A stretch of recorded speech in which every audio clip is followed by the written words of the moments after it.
guys. My name's Kibla. I'm from the Brothers Geek Out podcast. Hey, great Nice to meet you. guys. Just want to say congratulations on the movie. It is an absolute blast. I'm telling you guys. Thank you so much. Thanks, man. I had such a good time with it. My question is for both of you. It gave me such sort of end of 80s, 90s eras type of action. Mm-hmm. What kind of inspirations did you take from those?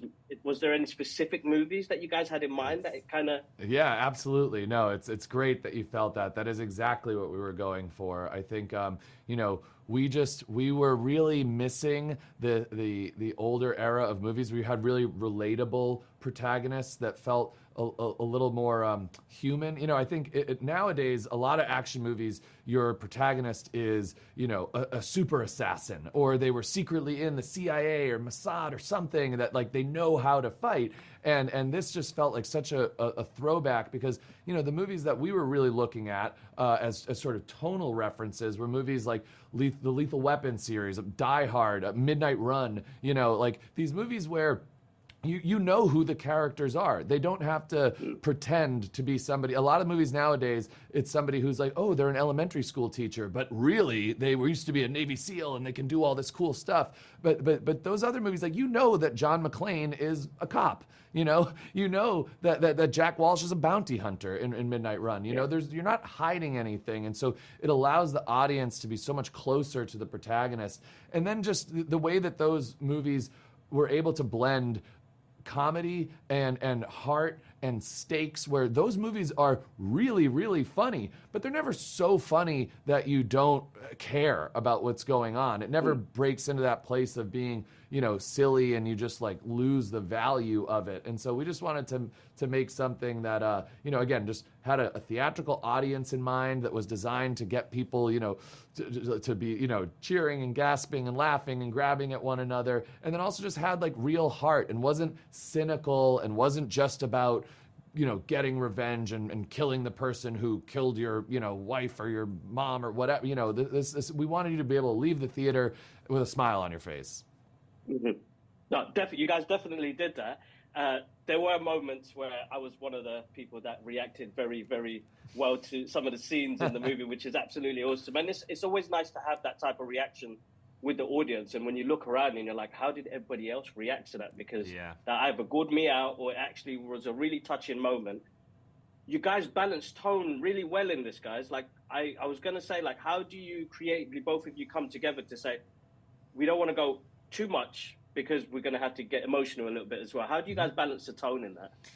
I mean, it's not really an exact science, It's always sort of come very naturally to Bobby and I for some reason. Like we always end up wanting to infuse comedy into pretty much anything we do. And in a situation like this, it's kind of a necessary thing because there's such graphic imagery in this movie. The violence is so grisly that if you don't contextualize that with humor and with the heart, it can just be really off-putting. There's a lot of audience members that are really squeamish about violence, and you don't want to make this an unpleasant viewing experience. And if you didn't have the comedy, it would be, even for people who aren't squeamish.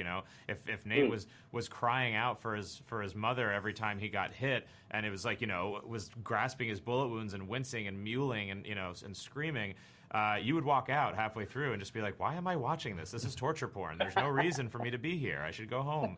But it has the opposite effect when, Nate can't feel pain, and then that is sort of this opportunity for this contrast humor that we're always able to play with. And so, basically that blend is just something, it's a tool we're using to make the movie kind of as likable and pleasant and enjoyable an experience as possible for the audience. Well, definitely, you guys balanced that really well. I had such a great time. Thank you. There is an action scene.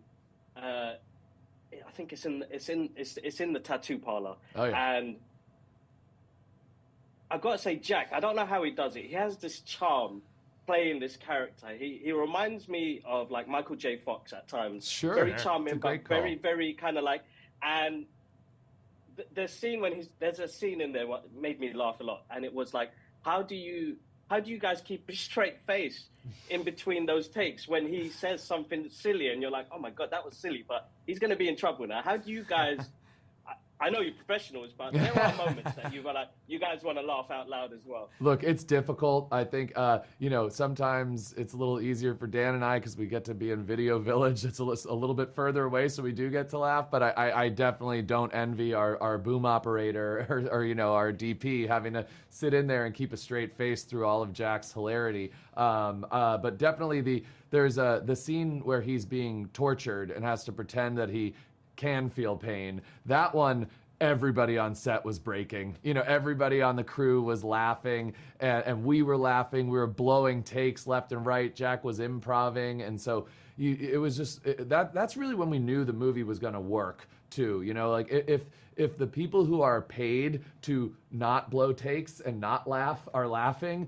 then you got something going. No, absolutely amazing, guys. Massive thank you. The movie's brilliant. I can't wait for everybody to see it. Thank you so much. Look, so cool.